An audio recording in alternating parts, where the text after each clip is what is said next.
家好，我是大豆芽。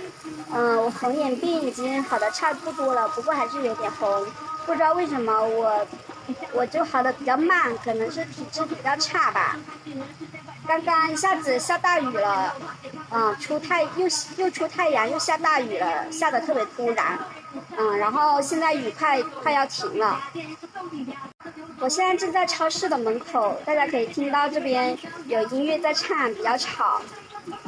待会雨停了呢，也差不多到了小孩放学的时间了，我要去接小孩了。这部电动车就是我的啦，这部电动车还是我公公给我调矮的，用那个切割机切了有10厘米高度，然后又给我把垫子重新装上去，所以我才能骑，不然我还太高没办法骑。在这边感谢我公公。今天运气还是挺好的，到了快放学的时间雨就停了，不然下这么大的雨我都没办法接小孩，我雨伞也没带出来。我的车太轻了，没办法装雨棚，装雨棚之后可能会比较危险，所以我没有装，下雨天不方便。我最近比较少更新视频，会有一些粉丝问我为什么断更了呀，是不是生病了呀？感谢粉丝们的关心。我身体呢还是老样子，没有特殊的毛病，没有特别大的毛病。之所以断更呢，是因为播放量比较少，收益比较低，所以呢我就更没有动力去更新了。然后现在我还是会坚持这个自媒体。因为我也没有别的路可以走了，所以我还是会坚持。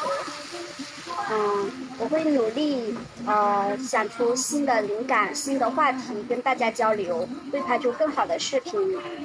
谢谢大家的关注和关心。还好我的谷子已经收起来了，不然要淋湿了。还是我老公的天气预报比较准。我老公昨天就说今天会下雨，我还不相信，我说天气预报是最大的骗子，不要去相信天气预报，肯定没雨。没想到真的就下雨了，而且是出着太阳，出着很大的太阳，没有乌云的情况下，突然间下很大的雨。还好我们谷子收起来了，不然这几天的努力就白费了，都淋湿了。